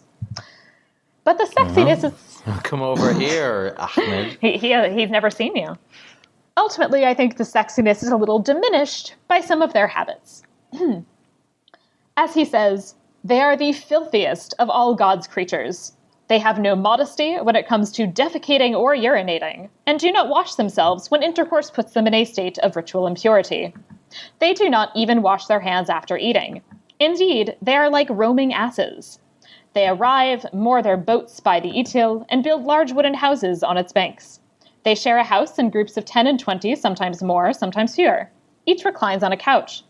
They are accompanied by beautiful female slaves for trade with the merchants. They have intercourse with their female slaves in full view of their companions. Sometimes they gather in a group and do this in front of each other. A merchant may come in to buy a female slave and stumble upon the owner having intercourse. The Rus does not leave her alone until he has satisfied his urge. They must wash their faces and their heads each day with the filthiest and most polluted water you can imagine. Let me explain. Every morning, a female slave brings a large basin full of water and hands it to her master. He washes his hands, face, and hair in the water. Then he dips the comb in the water and combs his hair. Then he blows his nose and spits in the basin. He is prepared to do any filthy, impure act in the water. When he has finished, the female slave carries the basin to the man next to him, who performs the same routine as his comrade. She carries it from one man to the next and goes around to everyone in the house. Every man blows his nose and spits in the basin and then washes his face and hair. It's disgusting. This is a real thing, and Ahmed ibn Fadlan, the real person, was indeed genuinely, truly disgusted by this. With good reason. Well, of course you would be. It's disgusting. He also claims to have witnessed one of these famous Viking funerals and describes this in detail. He refers indeed to the fact that there is this, it actually is not his wife, according to this description, it's a slave woman. So they say that when a man is rich, they collect his possessions and divide them into 3 portions. 1/3 goes to his household, 1/3 is spent on funeral garments, and 1/3 is spent on the alcohol they drink the day this female slave kills herself and is cremated with her master. They are addicted to alcohol. They drink it day and night. Sometimes one of them dies, cup in hand. When the chieftain dies, the members of his household ask his female and male slaves, who will die with him? One answers, I will. At this point, the words become binding. There is no turning back. It is not even an option. It is usually the female slaves who offer. And goes on, refers, in fact, to there is this kind of Cirrus involved, an aged woman whom they called the Angel of Death. And then eventually kind of goes on to explain in further detail that they arrive, they kind of undress him, they give him some alcohol to drink in the future, and finally carry him into the ship, surround him with a bunch of food. They also cut a dog in two and throw it on the boat, so the real account of Ahmed ibn Fadlan does not pass on doesthedogdie.com. They also cut up some cows and chickens. Then finally, there is the female slave who basically gets raped by every other dude who's friends with this dude, who then says, tell your master that I have done this out of love for you. And finally, they bring her into it says to an object they built resembled a doorframe. She stood on the hands of the men and rose like the sun above the doorframe. She uttered some words and they brought her down. They lifted her up a second time and she did what she had done before. They lowered her and lifted her a third time. She did what she had done the last 2 times. Then they handed her a hen. She cuts the head off. Oh, and then, okay, wait. And so they pick up the hen and threw her onto the boat. I quizzed the interpreter about her actions, and she said the first time they lifted her up, she said, "Look, I see my father and mother." The second time, she said, "Look, I see all my dead kindred seated." The third time, she said, "Look, I see my master seated in the garden. The garden is beautiful and dark green. He is with his men and retainers. He summons me. Go to him." So then she finally goes to the boat. She gets put on the boat. There's some more rape.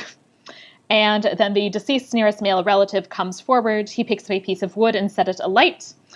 He is completely naked. He walked backwards, the nape of his neck toward the boat, his face toward the people. He had the ignited piece of wood in one hand and had his other hand on his anus. He set fire to the wooden structure under the boat. The people came forward with sticks and firewood. They each carried a lighted stick that they threw on top of the wood. The wood caught fire, then the boat, the yurt, the dead man, the female slave, and everything else on board caught fire. A fearsome wind picked up. The flames grew higher and higher and blazed fiercely. So this is his personal experience, that he kind of had heard they did this, basically. And then he's like, basically, let me know when somebody important dies. I want to come see it. And this is his eyewitness account of this experience. I know I shouldn't. I laugh really loud at a bit, but you're after describing a poor woman who was raped multiple times and died from burning. But you did also say that the guy was holding a firing brand and his anus in his other hand. So it's hard not to laugh. But yeah, that's, I feel like even hearing that, you're like, oh my God. Vikings are way less cool than they were 10 minutes ago. Right. They spit in bowls and burn women. Yeah, well, the spitting in bowls is just disgusting, whatever. But the other stuff is, it's hideous. Yeah. So that is, I actually highly recommend, if anyone, finds this interesting, to actually read Ibn Fadlan's account. If you basically just kind of Google him, it's his, account of his embassy to the Volga Bulgars. It sounds vulgar bulgars. It sounds genuinely interesting. I knew he was a real person or based on a real person. I didn't realize that you could still find his accounts. So I might try and check it's really those interesting. out. It's actually also relatively short. So the PDF that I have is I think comes to about 70 or so pages, but it's actually half that because it's a double-facing English-Arabic text. So it's only 35 pages in English. So, Sarah, that's what they got right, what they got wrong, and that's who the Historia et Veritas is, which is Ahmed ibn Fadlan. So that means we've got 2 last sections. We get to find out what sort of movie you would make, and what sort of movie I would make. I'll give you a hint, people. There's not going to be that much of a difference. In the section we call Fabula Nostra.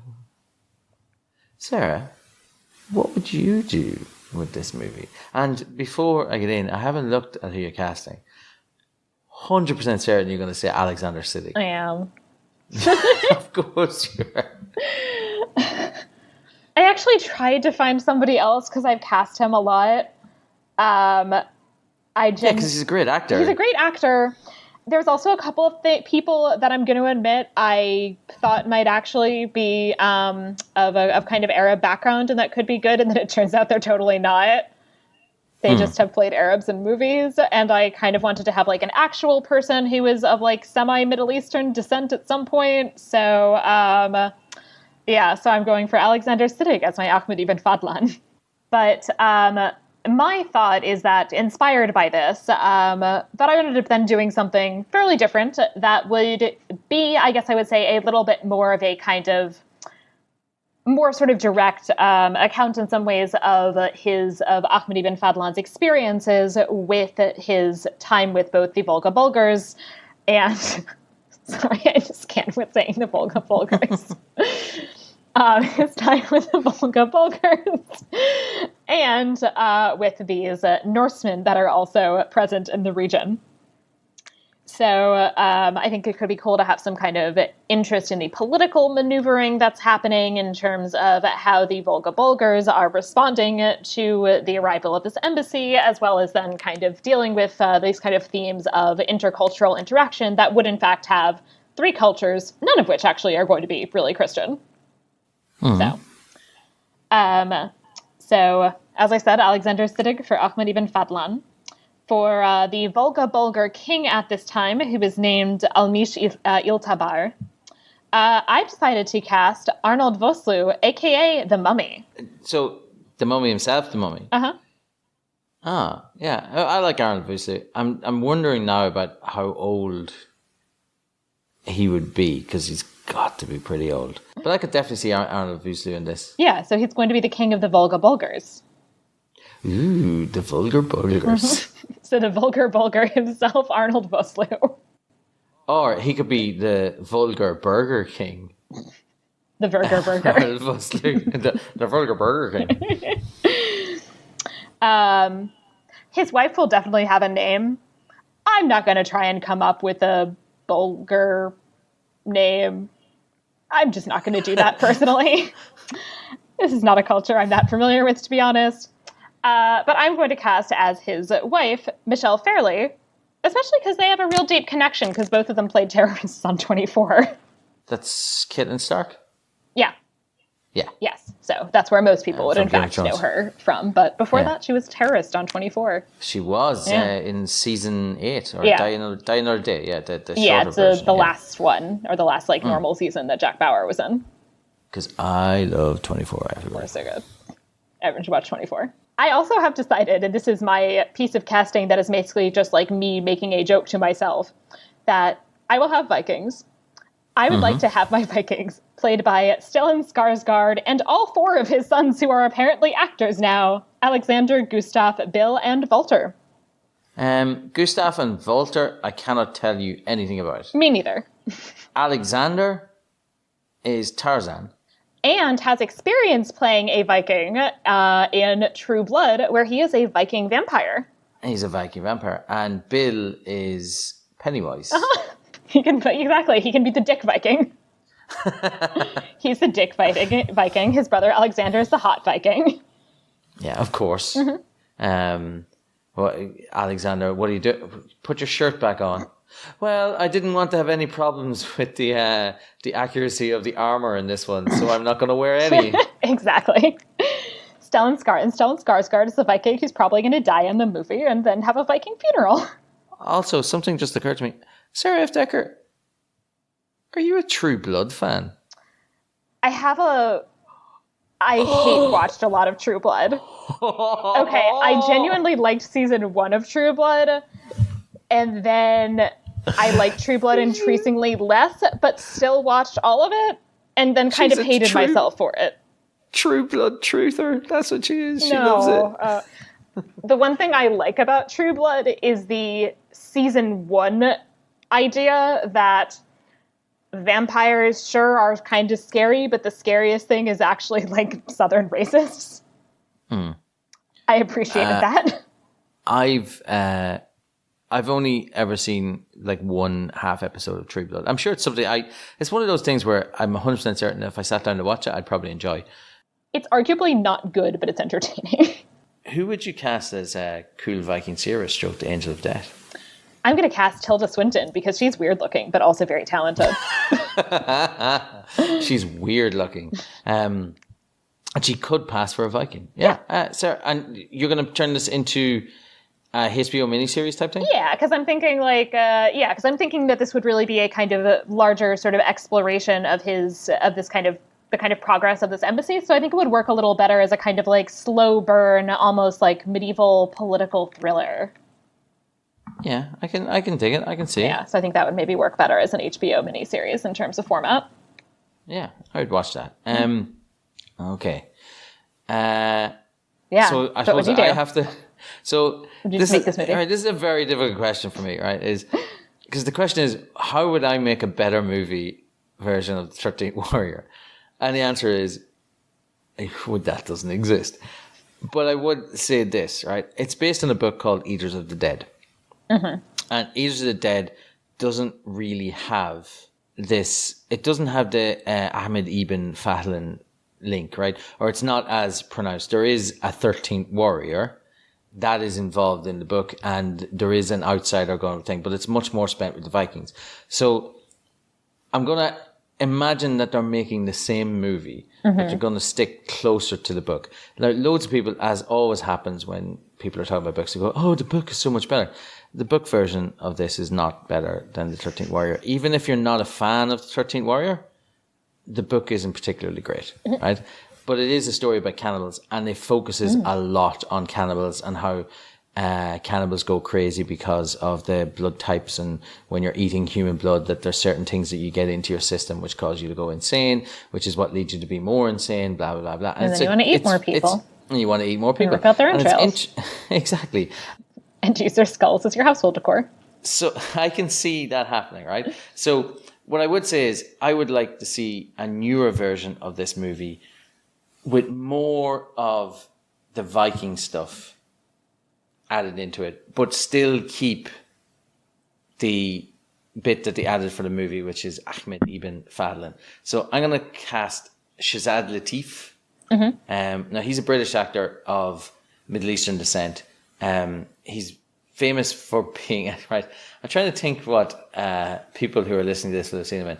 So if you've ever seen Toast of London, which is a comedy show starring Matt Berry, he's Clem Fandango, the bad guy, his big rival in the thing. He's also, if you watch the new Star Trek Discovery, he is the Klingon turned human in it. And he's a brilliant actor. I was going to cast Riz Ahmed, but then I thought maybe everyone would expect you to cast him. That was the person. So I didn't cast him because he's too young for what I wanted. Exactly. Yeah. So Shazad Latif is close to the same age as him, but young enough to be, old enough to actually look like he's had a life. Also, I think he's a better actor. So that's just for me. And he can do comedy, whatever. As for the Vikings, I would just randomly cast a bunch of Norwegian actors. Just have them have Norwegian accents. Just have them talk the way they are. For Beowulf, for the equivalent of Beowulf, I'm going to cast Nicholas Coster-Waldau because I think he could do an interesting version of Beowulf. So the exact same thing that's done in this movie, just have him be super handsome and charismatic. And if there's one thing Nicholas Coster-Waldau can do, it's be super charismatic. It'd be nice to have a charismatic Beowulf. Exactly. And then just basically do the movie that we've got, but do it for modern thing. Now, when we come around to talking about our estimatios, I'll explain why I think this movie was overlooked a lot. And I think a remake of it with a proper studio behind it and not all of the baggage that came with it, I genuinely think would be a success because this hits all the buttons for me. I understand why it doesn't hit all the buttons for other people. I genuinely don't think that anybody who watches this movie with an open mind can watch it and not be semi-entertained. That's fair. And I think if they made a newer version of it, almost identical movie, just with newer, younger, hipper, in the public eye actors right now, and then say, right, this is the movie that we're going to make.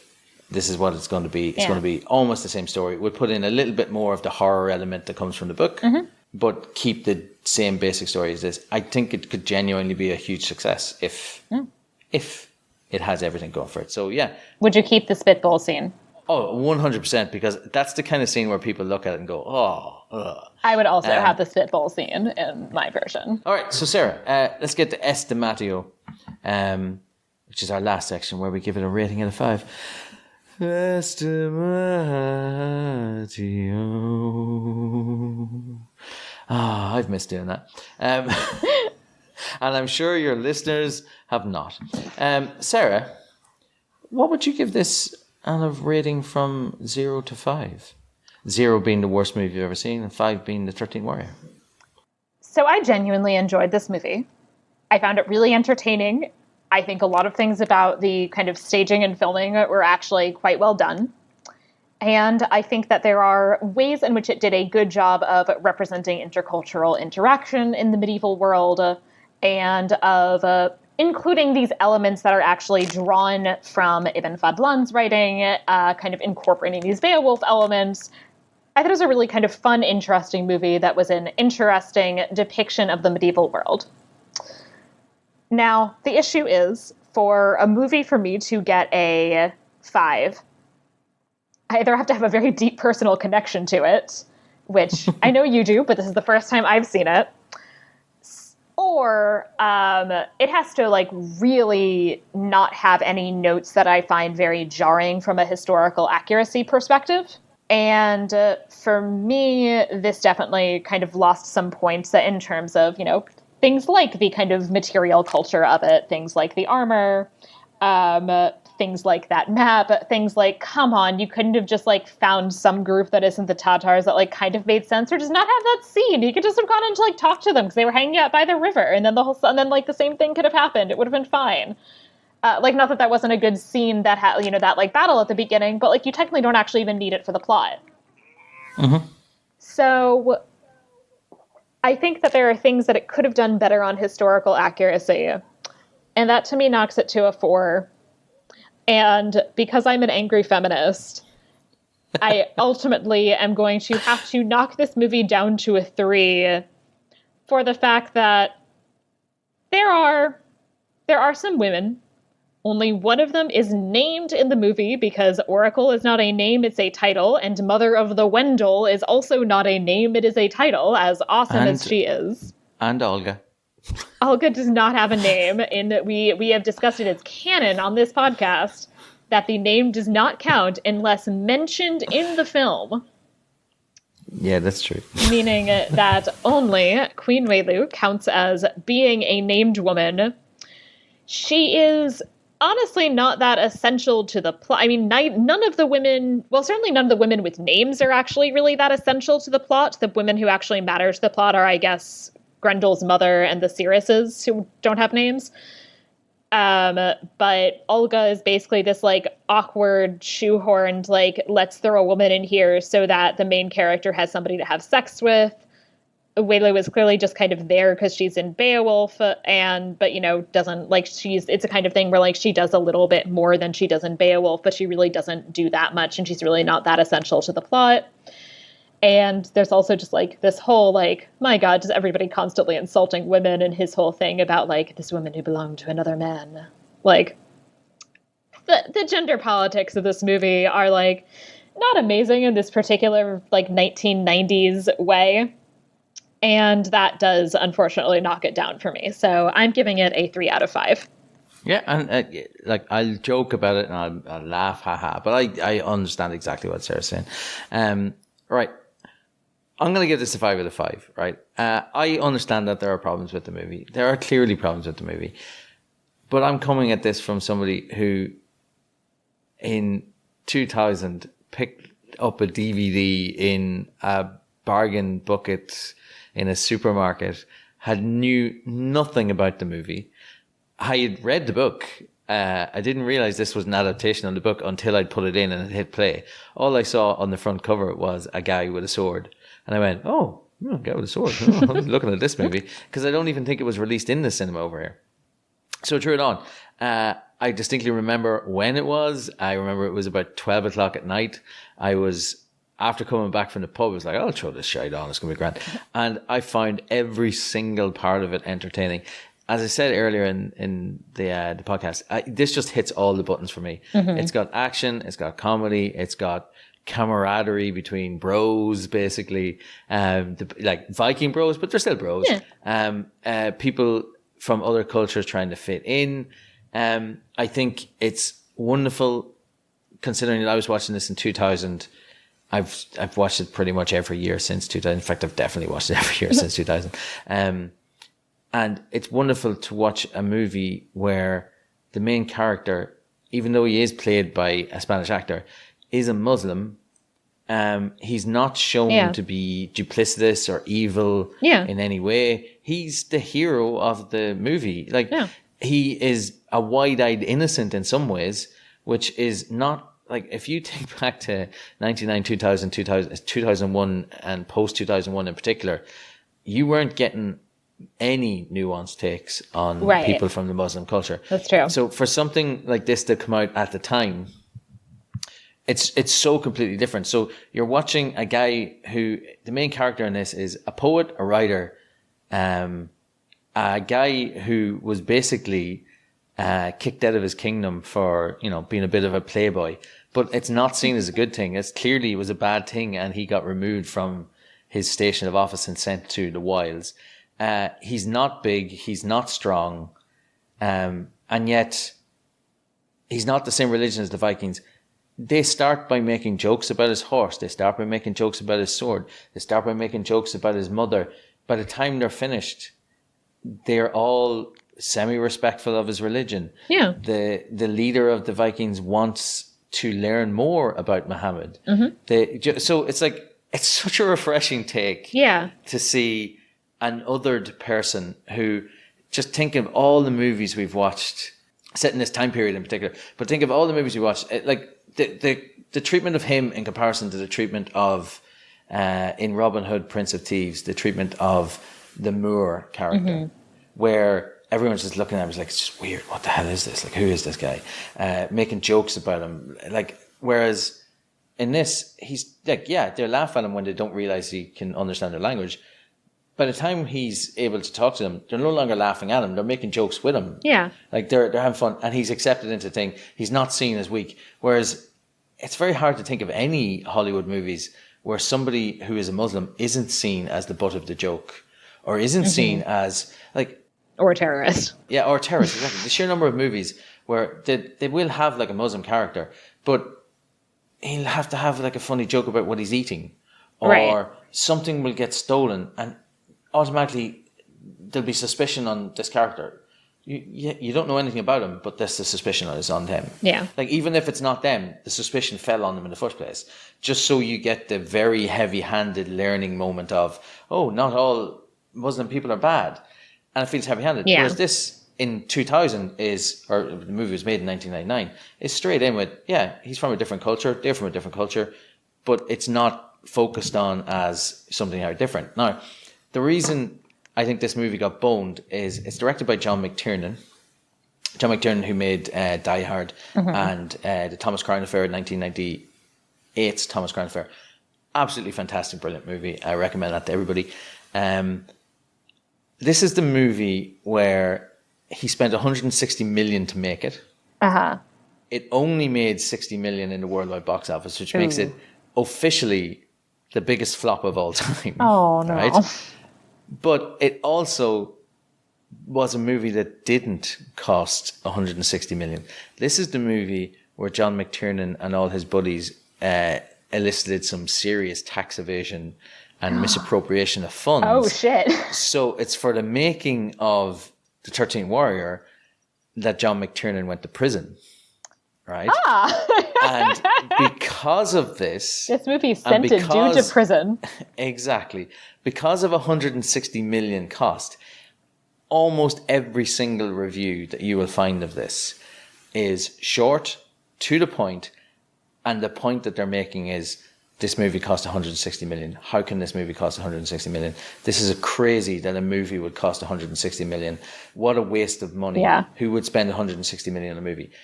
Absolutely every single Roger Ebert's review, he mentions the 160 million budget 15 times in a 1.5 page review, right? My movie magazine of choice is Empire, or always was Empire. The reason I completely skipped this is because it got a 1-star review from Empire. And they just said 160 million, not well spent, not worth your time. Its original review was one column, like literally 2 inches on the corner of a column. So somebody who was big into reading Empire completely skipped over it. So the movie itself was completely lost. Yes, there are clear issues with the fact that women don't really have much agency in the movie. When you listen to Sarah's account of what Ahmed Ibn Fahlan actually said about the Vikings, and then what you get in the movie, I think the movie has covered over a lot of the cracks of what actually happened. Right. Because, you know, they're trying to go with accuracy or semi-accuracy, but they also shied away from the fact that, you know what, we don't have to show somebody getting raped. We don't have to show and I do appreciate that. I mean, and so that, so that's what I'm getting. So to me, it's not necessarily a negative. If we were making this movie now, obviously, I think we could have a female warrior in the Vikings. You know, because it's 2019, and Right, that's what yeah. we're doing. And I mean, the Vikings did certainly have, I mean, the Viking women, I think you certainly, you know, that are actually like other Vikings and are, you know, the wives of other Viking warriors. There's some debate about the extent to which they actually were necessarily warriors themselves, but there were certainly women who are, but there are certainly like women who are, you know, going with the Vikings and are integral in kind of setting up settlements and things like that. And I think that, you know, those would be interesting people to feature. And actually, although it's questionable if there was quite such a concept as, say, a woman warrior, there is evidence that the Vikings had a concept of basically of gender fluidity and of there being people who were like not considered actually either male or female, so that there were essentially people who were basically assigned female at birth, non-binary warriors. So who could also be in this movie, which would be awesome. That's stuff that in 2019 could definitely be put into a movie. And that's why I said, so to me, it's a 5-star movie, but I 100% see why other people will mark it down. And to me, I don't mark it down because I'm aware that for a movie that was made in 1999, it's actually quite progressive. For a book source, and the book that this is based on features way more violence against women than this movie does. So the director, the writer, made the choice to cut that out. Yeah. And yes, so therefore, like there aren't a lot of heavily, strongly featured women, but we're also not subjected to watching scenes where women are beaten and abused. So, and I do have appreciation for that choice. So that's why, for me, it's not much of a thing. But again, I totally understand where Sarah comes from when she marks it down for it. So yeah, 5 stars for me, which is a really long way of me saying that this movie got overlooked because John McTiernan stole $100 million. 5-star movie. I absolutely love it. I think if you watch it with an open mind, 3 out of 5 stars is the least you could give this movie, it's one of those things which shows up all the time. If you're on movie websites like the Flophouse, like myself and Sarah met there, if somebody mentions the 13 Warrior, you won't find somebody who gives it a bad review. Yeah. You just will find it hard to find people who've actually watched it. Yeah, and I would recommend this movie. Absolutely. I mean, there are things that I obviously, as I said, felt like I needed to kind of take off points for in terms of the final rating. But I would definitely tell somebody, be aware of that. But yeah, watch this movie. I think this is an interesting, depiction of the medieval world. It's a fun movie. It's genuinely enjoyable. I would 100%, tell somebody, watch this movie. Just don't expect a lot from the women characters. Excellent. Sarah, I think we should finish up the podcast. Yes. So as we wrap up, so first of all, to my guest today, who was once the host and now has become the guest, where can people find you on the internet? Right. I no longer do podcasts. I do the odd guest appearance here and there if people are stuck. I'm always like, oh, give me a day's notice and I'll fill in. But I just don't have time to do full-time podcast. Well, I'd say full-time podcasting. So I used to be doing a podcast every week, or 2 in a week and stuff like that. But I just don't have the time now because I'm doing a course. Yeah. So, and to all of the people who messaged me when I left, thank you very much. It was lovely of you to do so, and it meant a lot. And I know Sarah's about to read a review, and I notice here that she picked a 5-star review that doesn't mention me. I think the review was written after you left. That's where they can find me. The answer is you can't.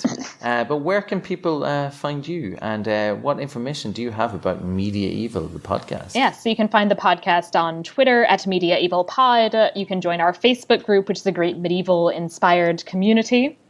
And you can send me an email at media.evalpod@gmail.com. And if you send me any questions about the Middle Ages, I will answer them on this podcast in the future. Ooh. If you have enjoyed this podcast today, please make sure to subscribe in your preferred podcatcher app if you haven't already. And it will really be a great help if you can rate and review Media-eval on Apple Podcasts. And I will now be starting to read 5-star reviews in future episodes. So I have one today from Ali85. Dr. Sarah Ifft Decker brings her knowledge of the Middle Ages to movies and TV shows that are set between the fall of the Western Roman Empire and the Renaissance. But occasionally the show strays into the early modern period too, historical periods being an artificial construct for convenience, etc., etc. Medieval-esque fantasy such as Game of Thrones and The Lord of the Rings is also considered fair game, though to date neither of these have been covered. A major theme of the show is assessing to what degree the film or show discussed confirms or challenges widely held prejudices that medieval life was always nasty, brutish, short, and devoid of any color, joy, or intellectual life whatsoever. It's a great concept brilliantly carried out. You should definitely give it a listen if you like to combine your giggles with some education. So thank you very much for that very kind review. And as I said, if you too want to be featured virtually on the podcast, you should also rate on iTunes. Sarah, can I ask you just a very quick question? Yes. You see in that review, it says Western Roman Empire, and how do you pronounce that next word? Renaissance. Oh, you pronounce it weird, I know. So Americans say Renaissance. Oh, right. Because obviously in Europe, we pronounce that Renaissance. Yeah. Yeah, no, Americans don't do that. Okay, so are we pronouncing it wrong? I don't know that there is a wrong or right. It is a difference in pronunciation. Yeah. The other one, by the way, related, is how would you refer to the name for the eastern part of the Roman Empire? The Byzantine. Yeah. Yeah. Sorry, I was thinking first, I was going, wait, what came before the Ottomans? Yeah, the Byzantine. Yeah, no, so I was at this lecture and then someone was like, the Byzantine. And I'm like, I'm sorry, the what? Yeah, we definitely have it. It's a hard by. And then Zan, and so it's Byzantium. Yeah, we don't say that. Byzantine. All right, that's weird. It never even occurred to me that we were doing it wrong. I just assumed that Renaissance. I mean, I'm not sure I would say that you are wrong and we're right. That's just how. Listen, Americans always think that we're wrong. So actually, my argument I think would be that I think we're closer on Byzantine, but I think you're closer on Renaissance, arguably. But it's interesting to hear you say it, because anytime you pronounce something, I just assume I'm wrong. So when you were like, it's like a really soft Renaissance, I was like, I've been pronouncing that wrong all my life.